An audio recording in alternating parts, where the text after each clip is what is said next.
Kozhikode medical കോളേജിൻ്റെ union ഭരണം SFIക്ക് 23 വർഷത്തിന് ശേഷം ലഭിച്ചിരിക്കുകയാണ്.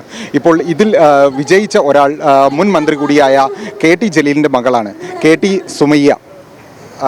എങ്ങനെയാണ് ഈ വിജയത്തെ കാണുന്നത്? ഈ വിജയം ഞങ്ങളെ സംബന്ധിച്ചിടത്തോളം ഒരു വലിയ പോരാട്ടത്തിൻ്റെ ഒരു നാന്ദികുറിക്കൽ കൂടിയാണ്. ഒരുപാട് കാലമായിട്ട് യൂണിയൻ ഭരിച്ചിരുന്നത് ഇൻഡിപെൻഡൻസ് എന്ന് പറയുന്ന ഒരു അരാഷ്ട്രീയ കൂട്ടായ്മയായിരുന്നു. പക്ഷേ ഇവർ അരാഷ്ട്രീയരാണ് എന്ന് പറയുമെങ്കിലും, ഞങ്ങൾക്ക് ക്യാമ്പസിൽ പൊളിറ്റിക്സ് വേണ്ട എന്ന് പറയുമെങ്കിലും, ഇവർ ആക്ച്വലി ഒരു മുക്കോട്ട് മുന്നണിയായിരുന്നു. അതായത് KSU, MSF, ABVP പോലെയുള്ള വ്യത്യസ്തമായിട്ടുള്ള രാഷ്ട്രീയ ചിന്താഗതിയുള്ള ആളുകൾ SFIയെ തോൽപ്പിക്കണം എന്ന ഒരൊറ്റ ലക്ഷ്യവുമായിട്ട് ഒരു മുന്നണി ഉണ്ടാക്കിയതാണ്. പക്ഷേ കുട്ടികൾക്ക് മുന്നിൽ ഇവർ പറയുന്നത് ഞങ്ങൾക്ക് രാഷ്ട്രീയമില്ല എന്നാണ്. പക്ഷെ ഇവർ ഇതുവരെ സംസാരിച്ചിരുന്നത് കാപട്യത്തോടു കൂടി മാത്രമാണ്.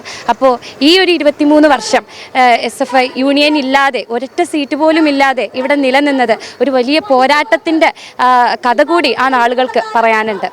കുറേ കാലമായിട്ട് തോൽവിയാണല്ലോ ഇവിടെ. SFI തോൽക്കുന്ന ഒരു ചരിത്രമാണ് ഇവിടെ ഉള്ളത്. 23 വർഷമായിട്ട് SFI തോൽക്കുന്ന ഒരു ചരിത്രമല്ല. അപ്പോൾ നിങ്ങൾ മത്സരിക്കുമ്പോൾ SFIക്ക് യൂണിയൻ കിട്ടിയത് ഒരു ചരിത്രപരമായ ഒരു സംഭവമാണ്. അപ്പോൾ അങ്ങനെ ഒരു യൂണിയൻ തന്നെ ലഭിക്കും എന്ന് പ്രതീക്ഷിച്ചിരുന്നു. അതായത് നമ്മൾ ഇപ്രാവശ്യം മത്സരിക്കാൻ ഇറങ്ങിയപ്പോൾ തീർച്ചയായിട്ടും വലിയൊരു പ്രതീക്ഷയുണ്ടായിരുന്നു. കാരണം ഇപ്രാവശ്യം ഇൻഡിപെൻഡൻസ് എന്നുള്ള കൂട്ടായ്മയിൽ നിന്ന് KSU മാറിയിട്ട് വേറൊരു യൂണിറ്റായിട്ട് പ്രവർത്തിക്കുന്നു എന്നുള്ള ഒരു ഘടകമുണ്ടായിരുന്നു. അത് നമ്മളെ സംബന്ധിച്ചിടത്തോളം ഒരു ഫേവറബിൾ ആയിട്ടുള്ള ഘടകമാണ്.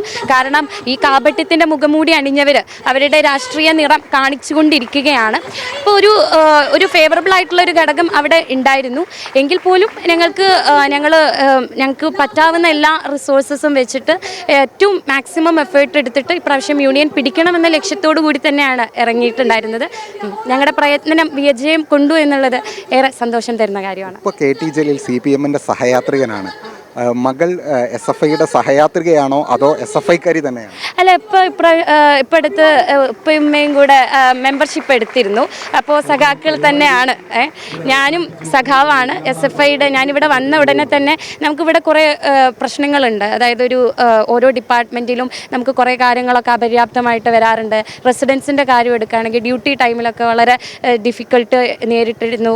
കുറേ കാര്യങ്ങളുടെ അവൈലബിലിറ്റി ഒക്കെ വളരെ വളരെ പുവറായിരുന്നു. അപ്പം അന്ന് ഞാൻ മനസ്സിലാക്കിയൊരു കാര്യം, നമ്മളിപ്പോഴും ഒരു വ്യക്തി എന്നുള്ള നിലയിൽ പരാതി ഉന്നയിക്കുന്നതിനേക്കാൾ കൂടുതൽ നമ്മളൊരു സംഘടനയുടെ ഭാഗമാകുമ്പോഴാണ് നമ്മുടെ ശബ്ദത്തിന് ശക്തി കൂടുക. അപ്പോൾ അങ്ങനെയാണ് ഞാൻ SFIയുടെ മെമ്പർഷിപ്പ് എടുക്കുന്നത്. സഖാവ് തന്നെയാണ്. അപ്പോൾ SFIൻ്റെ സംഘടനാ രംഗത്ത് തന്നെ സജീവമായിട്ടുണ്ടോ? ഞാനൊരു പ്രവർത്തക എന്നുള്ള നിലയിൽ, അല്ലെങ്കിൽ നമ്മളൊരു സംഘടനയുടെ ഭാഗമാകണം എന്നുള്ള രീതിയിൽ എടുത്തതാണ്. സജീവ രാഷ്ട്രീയ പ്രവർത്തനത്തിലോട്ട് ഇറങ്ങണം ആ ഒരു ലക്ഷ്യത്തോട് കൂടിയിട്ടൊന്നും അല്ല SFIയുടെ ഭാഗമായത്. പക്ഷേ ഇപ്രാവശ്യം അങ്ങനെ നമുക്ക് യൂണിയൻ പിടിക്കണം, നമ്മളെല്ലാവരും മാക്സിമം എഫേർട്ട് ഇടണമെന്ന് പറഞ്ഞപ്പോൾ അതിൻ്റെ ഒരു ഭാഗമാവാൻ ഞാനും തുനിഞ്ഞു എന്നുള്ളതാണ്. ക്യാമ്പസിലെ എല്ലാ വിദ്യാർത്ഥികളുടെ എല്ലാ അവകാശങ്ങൾക്ക് വേണ്ടിയും മുന്നണി പോരാളിയായിട്ട് മാറും. തീർച്ചയായും. കാരണം അത് പറഞ്ഞിട്ടാണ് ഞങ്ങൾ യൂണിയൻ ഇന്ന് അധികാരം പിടിച്ചിട്ടുള്ളത്. കാരണം 23 വർഷങ്ങളായിട്ട് PGs അനുഭവിക്കുന്ന ഏറ്റവും അടിസ്ഥാനപരമായിട്ടുള്ള കാര്യങ്ങളിൽ ഇതുവരെ യൂണിയൻ കയ്യിലുണ്ടായിരുന്നവർക്ക് ഒരു മാറ്റവും വരുത്താൻ കഴിഞ്ഞിട്ടില്ല എന്നുള്ളതാണ് സത്യം. ഇപ്പോൾ ഞങ്ങൾക്കിവിടെ ഞങ്ങളുടെ ഡ്യൂട്ടി റൂം ഫെസിലിറ്റീസൊക്കെ വളരെ ഇന്നഡിക്വേറ്റ് ആണ്. ഞങ്ങൾക്ക് സ്റ്റൈപ്പൻ്റൊക്കെ എപ്പോഴും ഒരു മാസം വളരെ ലേറ്റായിട്ടാണ് വരുന്നത്. ഫസ്റ്റ് ഇയർ വന്നാൽ ഞങ്ങൾക്ക് ഹോസ്റ്റൽ റൂം ഫെസിലിറ്റീസ് ഇല്ല. അതുപോലെ തന്നെ SR സീറ്റ്സ് ഇഷ്യൂ എന്ന് പറയുന്നത്, ഞങ്ങൾ 3 വർഷം പഠിച്ചിറങ്ങി കഴിഞ്ഞു കഴിഞ്ഞാൽ SR സീറ്റ്സ് ഇനഫ് ഇല്ലാത്തത് കാരണം കുറേ പേർക്ക് പുറത്ത് നിൽക്കേണ്ടി വരികയാണ്. അങ്ങനെ ഞങ്ങളെ ബാധിക്കുന്ന ഒരുപാട് പ്രശ്നങ്ങളുണ്ട്.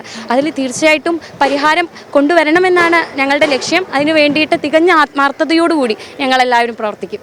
SFIയുടെ സംഘടനാ രംഗത്ത് സജീവമാകാൻ തന്നെയാണ് സുമയ്യ ബീഗം തീരുമാനിച്ചിരിക്കുന്നത്. വിദ്യാർത്ഥികളുടെ എല്ലാ അവകാശ പോരാട്ടങ്ങളിലും മുന്നണി പോരാളിയായി തന്നെ മുന്നിലുണ്ടാകുമെന്നും ഇവർ പറയുന്നു. KT Vibeesh, media 1, Kozhikode.